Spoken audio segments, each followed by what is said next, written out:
കർണാടകയിൽ ക്രിക്കറ്റ് മത്സരത്തിനിടെ യുവാവിനെ ആൾക്കൂട്ടം തല്ലിക്കൊന്നു. മരിച്ചത് മലയാളി എന്നാണ് സംശയം.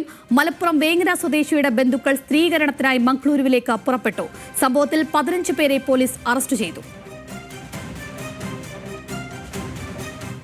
His name is not known at this point of time, and also his identity has not been known, whether he has come from outside the state or within the state.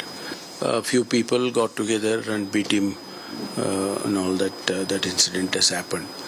And subsequently,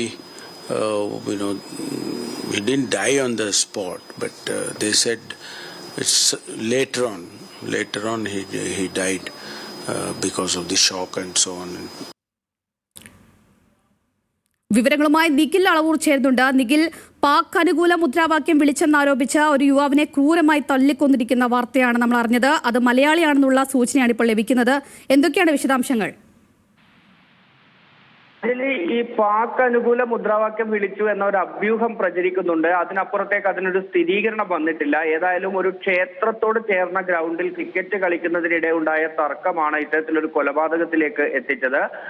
കൊല്ലപ്പെട്ടയാൾക്ക് മാനസികാസ്വാസ്ഥ്യം ഉണ്ടായിരുന്നു എന്ന സ്ഥിരീകരണം വരുന്നുണ്ട്. 13 വർഷത്തോളമായി കർണാടകയിൽ ഈ മംഗളൂരുവിലെ കുലശേഖര എന്ന് പറയുന്ന സ്ഥലത്തും അതിന്റെ പ്രദേശങ്ങളിലുമായി ആക്രി പെറുക്കി ജീവിക്കുന്ന ഒരാളാണ് കൊല്ലപ്പെട്ടത് എന്നതാണ് ഏറ്റവും ഒടുവിൽ സ്ഥിരീകരിക്കപ്പെടുന്നത്. ഇദ്ദേഹം മലയാളിയാണ് എന്ന് ഏറെക്കുറെ ഉറപ്പിക്കുന്നുണ്ട്.